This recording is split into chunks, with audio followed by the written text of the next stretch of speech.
प्रश्नाचं उत्तर द्या. असा एकही माणूस मला दाखवा की ज्याने आयुष्यभर दान केलं आणि शेवटी तो कपल्लक झाला आणि गेला. माहितीये? अजिबात नाही. रॉकफेलर नावाचा एक प्रचंड मोठा उद्योगपती होता. शून्यातनं विश्व उभा केलं. वयाच्या 52व्या वर्षी त्याला अचानक कसला तरी आजार चढला. हॉस्पिटलमध्ये नेलं.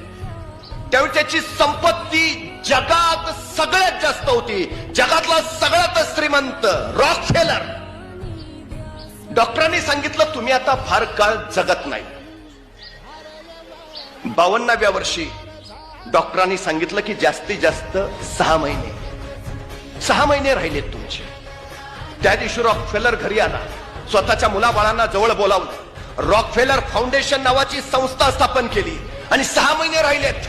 बस आता मी फक्त दान करत राहणार. म्हणून हा रॉकफेलर रोज फक्त आल्या गेल्या लोकांना दान करत राहायचा. लोक यायचे, प्रश्न मांडायचे, अडचणी सांगायचे, आणखी काय सांगायचंय हे जेवढं देता येईल तेवढं देत राहायचा. 6 महिन्यात मरणारा रॉकफेलर वर्ष झालं, 2 वर्ष झाली, 5 वर्ष झाली, 10 वर्ष झाली, 15 वर्ष झाली, 92 वर्षाचा झाला. रॉकफेलर ठणठणीत होता आणि 52 ते 92 फक्त तो संपत्ती वाटत होता. त्याची संपत्ती किती कमी झाली होती? 52व्या वर्षी जेवढी त्याची संपत्ती होती त्याच्या 15 पट संपत्ती त्याची 92व्या वर्षी होती. कमी तर झाली नव्हतीच, 15 पट वाढली होती. आणि देण्यानं सगळ्यात महत्वाचं त्याचं आयुष्य वाढलं होतं.